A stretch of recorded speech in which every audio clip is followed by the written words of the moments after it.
कान्हा, हमें लगता है शैतान इस दुनिया के लिए कोई बड़ी मुसीबत लाने वाला है।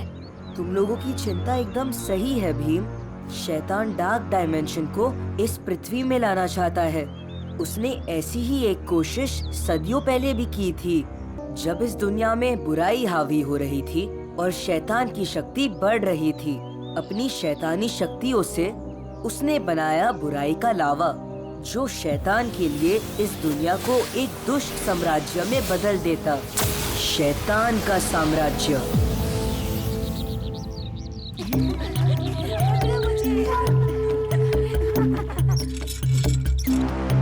शैतान का राज्य डार्क डायमेंशन दुनिया के सबसे ऊंचे पर्वत पे था और उसकी चोटी पर खौल रहे लावा से शैतान ने बनाया शैतानी लावा।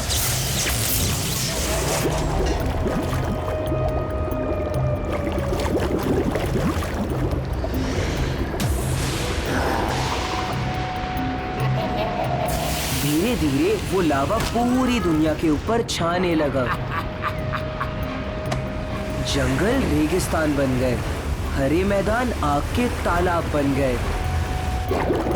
जब सूरज पूरी तरह लाल हो जाएगा, सारे बादल फटेंगे, शैतान का कहर सब पर बरसेगा, सब मेरे वश में होंगे और तेजाब की बारिश होगी और मेरा राज्य पूरी दुनिया में फैलेगा।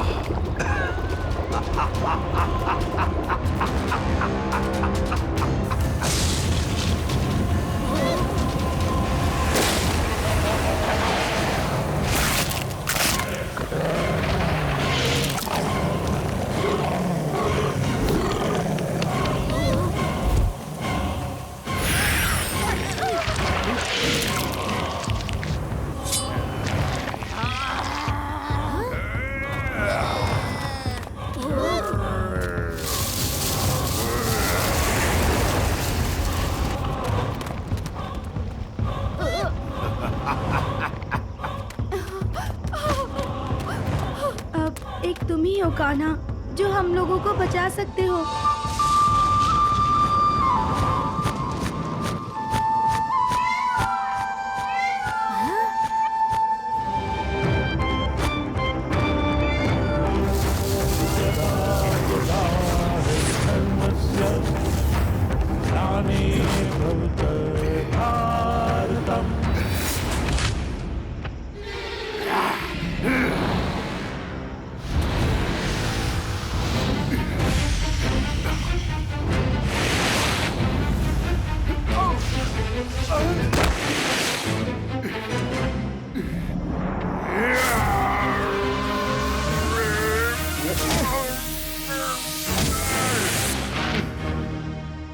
उस समय मैंने दिव्य पंचजन्य शंख की सहायता से उस लावा को वापस भेज दिया।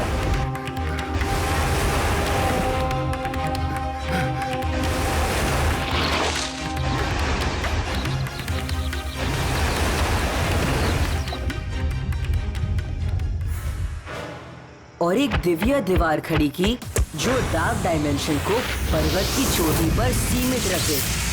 परंतु मेरे ना चाहते हुए भी कुछ लोग उस दिव्य कवच के अंदर फंस गए। नहीं।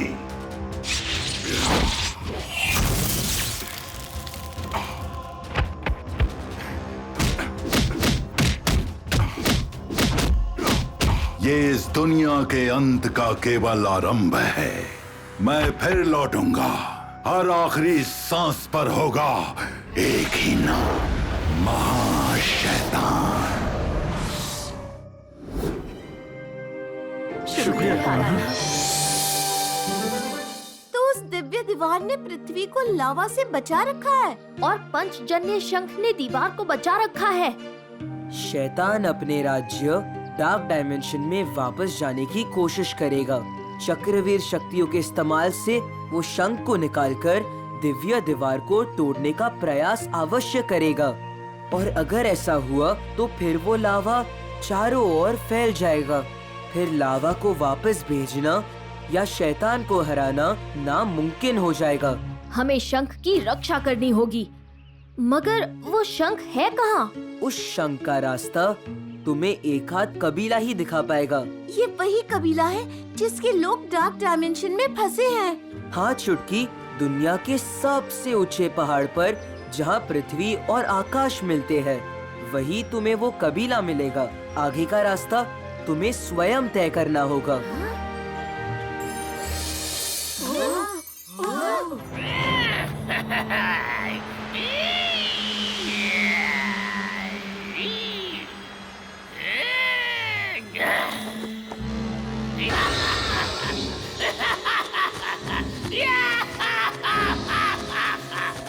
मेरे वफादार सैनिकों, अब वक्त आ गया है बाहर निकलने का और इस पूरी दुनिया पर राज करने का, जिसकी शुरुआत हम ढोलकपुर से करेंगे। तो फिर हाँ? कर लो, हम तैयार हैं। ओहो, तो ये बात है। फिलहाल इससे दूर रहना ही ठीक है।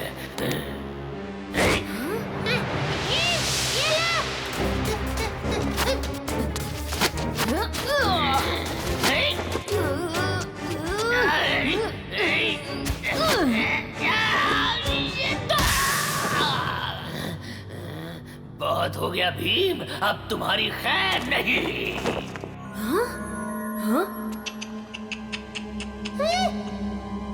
अब क्या करोगे भीम? कैसे लड़ोगे मुझसे?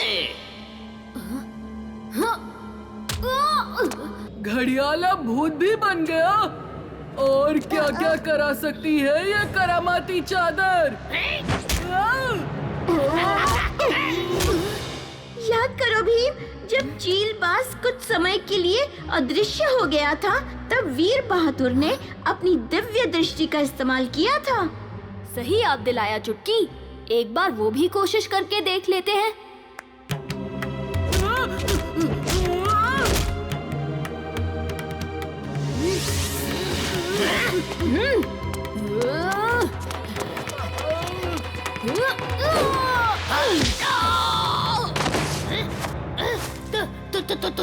तुम मुझे देख भी सकते हो, लेकिन कैसे?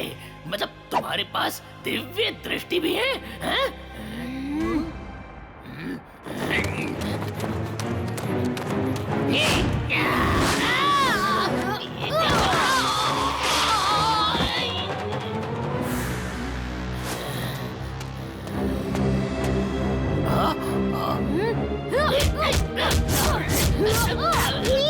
वो हमें दिख रहा है।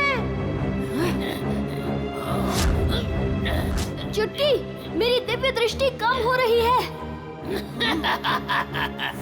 लेकिन घड़ियाल की शक्तियाँ बिल्कुल वैसी की वैसी ही हैं, क्योंकि घड़ियाल कभी शोर नहीं मचाता।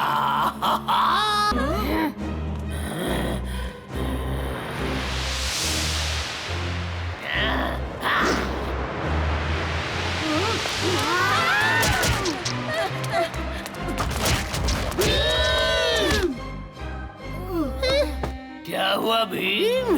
घड़ियाल की मार से डर गए? भीम, मुझे नहीं लगता कि हम इसको हरा पाएंगे। याद नहीं धूनी बाबा ने क्या कहा था? ना दिन में, ना रात में, ना धरती पे और ना ही आसमान में। वो जगह मिल गई दोस्तों। वो देखो।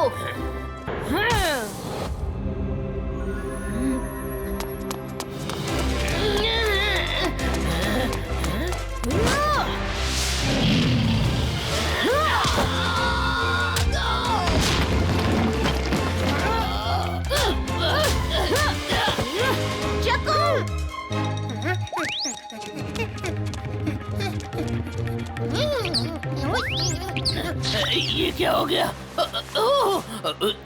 सूरज डूब रहा है। एक बार रात हो जाए तो बस।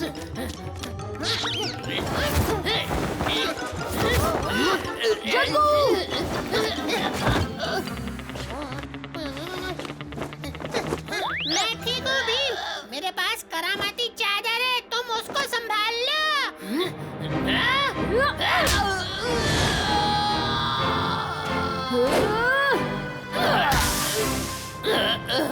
भीम, घड़ियाल कभी शोर नहीं